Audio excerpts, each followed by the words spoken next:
আচ্ছা ওকে। আসসালামু আলাইকুম, কে কেমন আছেন? সকলকে সালাম শুভেচ্ছা। বন্ধুরা, এখানে দেখতে পাচ্ছেন একজন ফরেনার আছে, আর এই যে এরা সবাই লেখক। তো এখানে যাদেরকে দেখতে পাচ্ছেন সবাই লেখক। তো আমরা তুরস্ক থেকে একজন ফরেনার আসছে, ওনার সাথে কথা বলবো দোভাষীর মাধ্যমে। What is your name? Teşekkür ederim.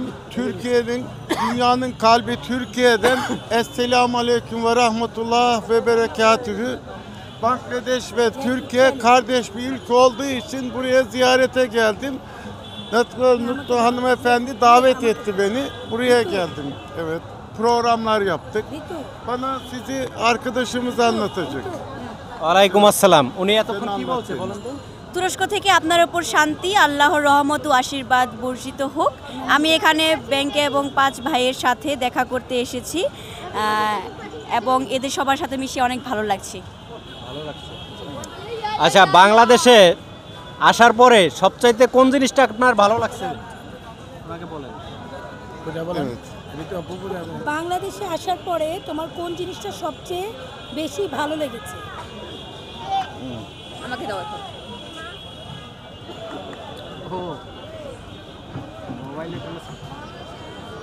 Bangalca benim öğrendiğim kadarıyla internetten özgürlüğünü baya bir 3 milyon şehit vererek kazanmış. Ben dünyanın 8. büyük ülkesi olarak biliyorum, Müslüman olarak dünyada 8. büyük ülke Bangladeş. Yani bütün Türkiye'de ve dünyada Müslümanlar, Bangalliler birleştiği zaman zalimler bize karşı çıkamaz. Birlik beraberlik içinde çok şey başarırız diyorum. উনি বলেছেন যে 30 লক্ষ শহীদের বিনিময়ে আমরা এই বাংলাদেশটা পেয়েছি। আমি সেই ঘটনাটা পড়েছি, এই জন্য বাংলাদেশের প্রতি আমার অন্যরকম একটা টান, এবং এখানে আসার পরে মানুষদের সাথে মিশিয়ে, সকলের সাথে মিশিয়ে আমার অনেক ভালো লাগছে এবং আমি আবার আসবো এখানে। আপনি কি এই প্রথম আসলেন বাংলাদেশে? এই প্রথম? ফার্স্ট বাংলাদেশে। রিজনটা হচ্ছে অ্যাকচুয়ালি আমাদের এই ভার্চুয়াল লাইফে ফেসবুকে আমরা যে শুধু খারাপ জিনিস পাই তা না, আমরা অসম্ভব ভালো কিছু পাই। যেমন আমরা কবি, আমি একজন কবি ও শিশু সাহিত্যিক, উনি একজন ফাউন্ডেশনের ওনার। তো আমরা সবাই এখানে লেখিকা, এই মেয়েটাও লেখিকা। তো আমাদের ফেসবুকে উনি একজন তুরস্কের কবি, ওনার 65টা বই আছে ওই দেশে, এবং ওনার সাথে আমাদের ফেসবুক থ্রুতেই পরিচয়। তো পরিচয়ের একটা পর্যায়ে উনি আমাদের দেশ নিয়ে অনেক ইন্টারেস্টেড, এবং তুর্কির মানুষের আপনারা জানেন ওনারা খুবই ভালো হয়। তো উনি আমাদের ভালোবাসায়, আমাদের টানে আপ্লুত হয়ে আমাদের এক ইন্টারন্যাশনাল পোয়েট সম্মেলনের আমন্ত্রণে উনি আমাদের দেশে। আচ্ছা, ওনার বই কি এই মেলায় আছে? না না, ওনার বই এই মেলায় নেই, বাট ওনার বইগুলো তুর্কিশ ভাষায় উনি আমাদের। Evet. Türkiye'nin Bangladeş sanat elçisi olarak ben Türkiye'den bir elçi olarak geldim. Kültür sanat elçisi. Bu elçilik de kolay değildir. Çünkü benim edebiyatın her dalında yazmış olduğum 166 çeşit eser var. 60 adet kitap yayınladım. Ve şu anda Bangladeş'te de 60 civarında kitabımı getirdim. Kütüphanelere dağıttım, arkadaşlara dağıttım.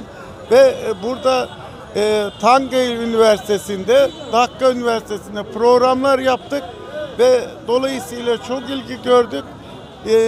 Türkiye ile Bangal'daki şairler arasında bir dostluk köprüsü oluşturmaya çalışıyor.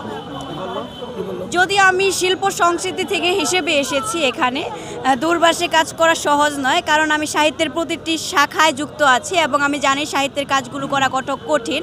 এবং এখানে এসে আমি জলজন্ত প্রমাণ পেয়েছি, সেটা হচ্ছে মাটির মা। তিনি আমাকে নিয়ে অনেকগুলো প্রোগ্রাম করেছেন, যেমন তার একটি কবি সম্মেলন বন্ধ হয়ে গেছেন, তারপরও তিনি আমাকে নিয়ে ঢাকা ইউনিভার্সিটি এবং জাহাঙ্গীরনগর ইউনিভার্সিটি এবং বিভিন্ন কিছু আর কি তুলে ধরেছেন। আমাদের টাঙ্গাইলে পাবলিক লাইব্রেরি তুলে ধরেছেন এবং মায়ের ঘর তুলে ধরেছেন। তো সেখানে আমি প্রোগ্রাম করেছি এবং আজকে এসেছি বই মেলা সকলের সাথে। Evet. Evet. Aşıyor musun?